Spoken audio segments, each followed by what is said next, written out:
Hi, my name is Bogi. I'm a master mechanic and the owner of 180 Degrees Automotive, and you might know me from the TV show All Girls Garage. I'm here hanging out at the SKF shop, and I'm going to be working on this sweet 2002 Mazda Protegé.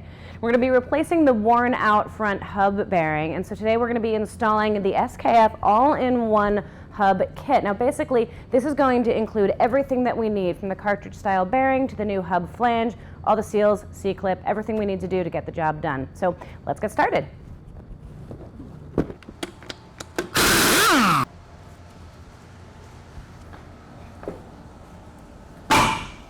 All right, so we've got our tire off, and first things first, we need to remove our caliper and caliper bracket. The idea here is that we're going to remove the entire knuckle so we can just bring it over to the press out the old bearing, put in the new one. So let's get started.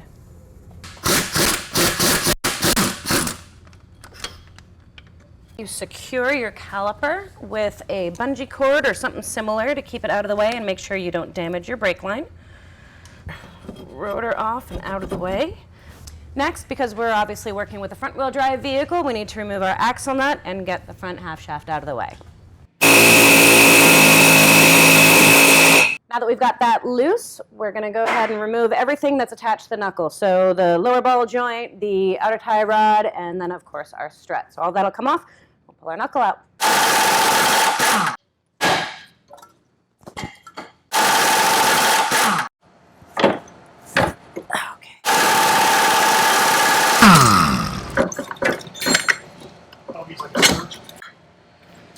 All right, so now that we have the knuckle out, I brought it over to our press, got everything set up so we have a flat surface to work with, and found the right adapter so we can press out the flange.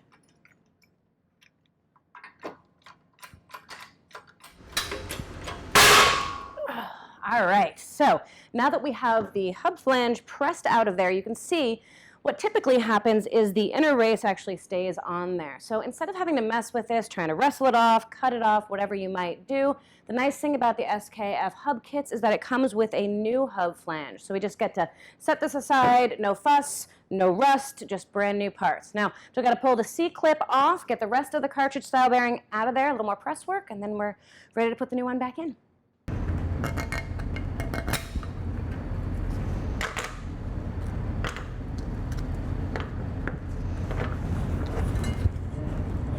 That should fit nicely. All right, back to the press.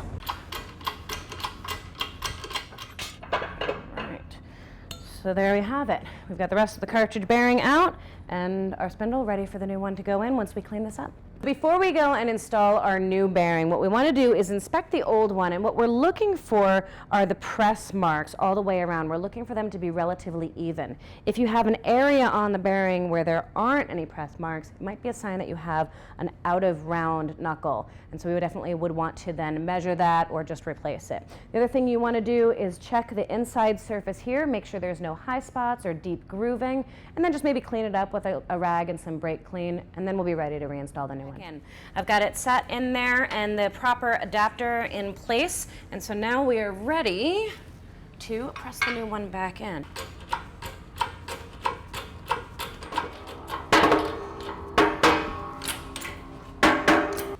We're going to install the supplied C-clip. A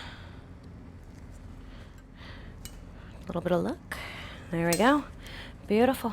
Next up, we need to install the hub flange into the knuckle. In order to do that, we want to make sure that we choose all of the right adapters. So I'm going to choose an adapter that will support the inner race of the bearing, and then we're going to set this up on the press in a way that will make sure that we don't damage anything.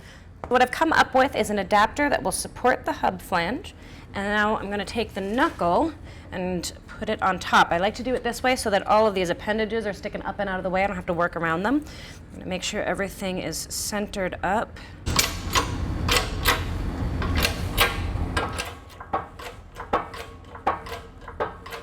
And there you have it. We now have our knuckle with our new cartridge bearing and new hub flange installed, and everything is ready to go back onto the vehicle. All right, nothing too special about the reassembly, pretty much just the reverse order of what we took apart. Sometimes a little challenging because it feels like you need extra hands to make it all happen.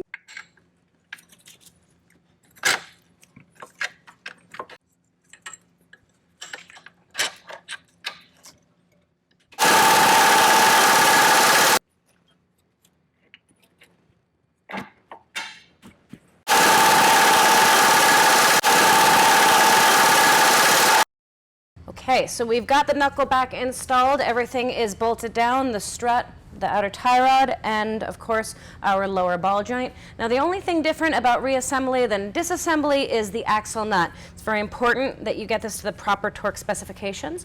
On this vehicle it is 205 foot-pounds. So we're going to get that torque down, and then once it's in place you want to make sure that you lock it in. You can tell on the old one that there's an area where it's indented and there's an indent on the axle, so you want to make sure you lock that down.